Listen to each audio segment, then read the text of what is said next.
speaking of licensed Marvel characters, so you come onto Marvel and you take these kind of obscure characters from that aren't even really connected to each other. You make them part of this team, Guardians of the Galaxy. How does that come about? Was that totally your idea, or did Marvel say we'd like to bunch these characters together? It was a combination of different things. I mean, by the time I was working on Guardians, I'd been working for Marvel US on and off, and DC as well, for probably the best part of 10, 15 years. So I'd worked on things like Punisher and West Coast Avengers and stuff like that. And they were trying to revive the kind of cosmic line with the Annihilation event that Keith Giffen, who I admire enormously, was masterminding. And I was asked to write the Nova piece of it, and the Nova bit was very successful. And from that, I sort of got a chance to be more directly in charge of the then growing cosmic line at Marvel. And the really interesting thing about cosmic is, to say, going back to your original question, it appealed to me because of my science fiction interests. I love superheroes, but I love putting them into the context of science fiction, where it's almost like they're wearing a uniform rather than a costume and that kind of stuff. So this was stuff I loved, and I'd always loved it. And again, going back to an earlier bit, when I said I used to read these black and white Marvel reprints in the UK, that's my first introduction to Marvel Comics. They were things like Star Wars Weekly, as they called it over here, where they would serialize the American Marvel Star Wars strip and then put backups in. And they would obviously rummage around at the bottom of the bin to find the backups that would be remotely suitable for a science fiction comic. So they reprinted things like The Sword and the Star, which is the original appearance of Rocket Raccoon. They printed the Claremont Byrne Star-Lord, all sorts of things like that, which, loads and loads of Jim Starlin stuff. So Warlock and Captain Marvel, which I adored. These comparatively minor things in the Marvel's output that had never been massively successful, and you say had sort of been brave attempts that had never really gone anywhere, were things that I'd grown up loving, really loving, more than mainstream Marvel stuff that I wasn't as familiar with. So when I got a chance to work on the cosmic stuff, I said, let's use some of these characters that have never quite worked, but I think they're great. So I essentially we started to sort of put them together. I think the secret was putting them together in different combinations, like Rocket with Groot and things like that, to try and make something work. And we had an enormous amount of, I suppose, freedom, liberty, because the powers that be at Marvel didn't really think that cosmic books were going to be very successful. And they also didn't really get why cosmic books were interesting. There's no disrespect to them, but they loved the real money spinners, the sort of the mainstream Marvel terrestrial based superheroes. Yeah, your Spider-Man, your X-Men. Yeah, exactly. And with the cosmic stuff, as long as we didn't scare the horses, it was like, well, you get on and do stuff. You can use these characters, you do anything you like with them, because they're not main characters that you can break. You can play around.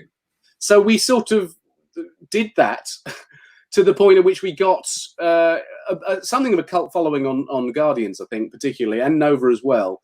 And people seem to enjoy it. And I just loved working on those things and sort of bringing the references or bringing in new things and just trying to build that universe up, and sort of not just it to be sort of a random universe where things could happen, but with some sense of politics and geography, so that it was world built, like you construct a fictional planet or whatever. And then, of course, everything changed when to everyone's astonishment, they said, "Oh, they're gonna make a movie of it."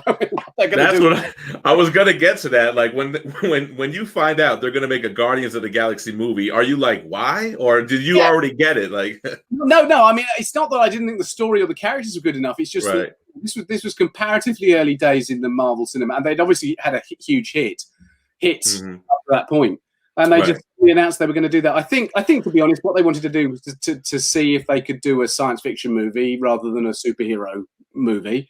I think they wanted something where they had a lot of freedom, and I think they also wanted something where, and this is just my guess, to be honest, but I think they almost wanted to see what would happen if they made something based on something that wasn't really already famous.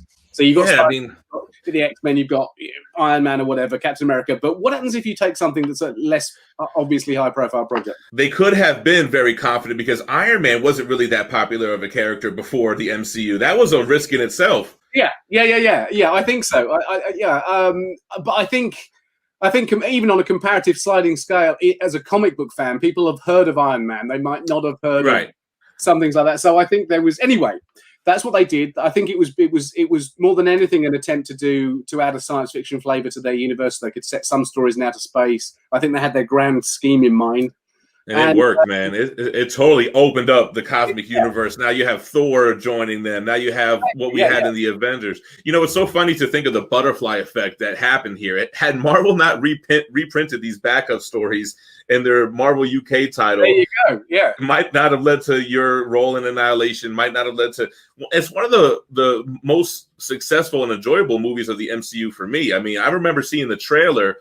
And when that music kicked on, I was like, what is this? I had no idea who these characters were. I was going to say, they always have a great sense of humor, but particularly Guardians obviously played it in that Broadway. James Gunn did a brilliant job of sort of bringing that sort of sense of fun out there. And I think I think that's the great thing they did, is that each sort of movie or each strand of the movies has its own tone. You know, sort of there's the comparative serious sort of thriller-based stuff of, say, the Captain America movies, and you offset that with the sheer fun of, say, Ant-Man and or the wonder and spectacle of Guardians or Doctor Strange. And I think that's the great thing. It's not that although they are very strongly linked, all the films are very strongly linked by the DNA of Marvel. At the same time, you don't get the same thing every time. You get very, very different takes and flavors on stuff. So, it's very clever. But yes, it did astonish me at the time when I was told. I was told that by my equally astonished editor, who'd just been told. He went, "You're never going to believe this." And I went, "What?" And we just were stunned. So, yeah. But it was. I got to visit the set.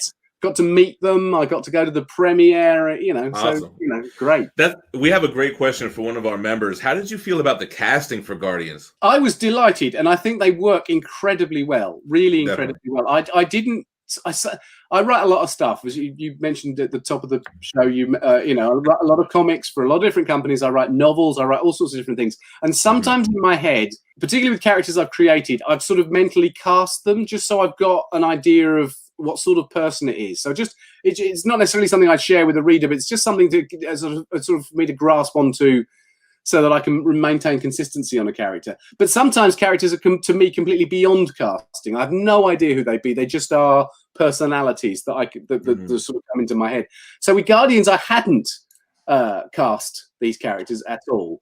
And I didn't really know what to expect until the day I visited the set and actually met Chris Pratt and Zoe Saldana and Dave Bautista, who were all lovely, lovely, lovely people, and were clearly greatly invested in it. And I actually was lucky enough to watch a sequence being filmed, and it was a really simple scene.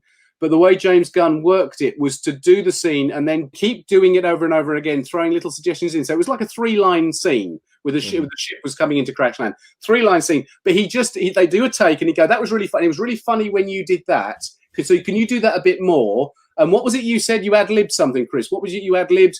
Say that again, but say it." So he built it up. So by the end, the scene, although it achieved the same purpose that it had achieved in the original script, no longer resembled that at all. And was suddenly so funny that all 400 people standing around on the set were laughing their heads off because it was so good. And he just sort of workshopped it as it went along until he got what he wanted. And I think that's an incredibly clever way of doing it. So I think the personalities that the actors bring to those characters, I think are great. They may not necessarily be exactly what I imagined when I wrote them, but I think they're the perfect screen versions. Do you see what I mean? I think they have interpreted them for a different medium in a way that works brilliantly well. So, I'm pretty happy with it. That's awesome. And what a great experience to kind of see the process behind the scenes on how a director gets what he wants out of his actors. It really shows you the importance of their role in this. It's not like you said, just read the script and we're done. It's kind of like, that's awesome, man. Yeah. Fascinating to watch.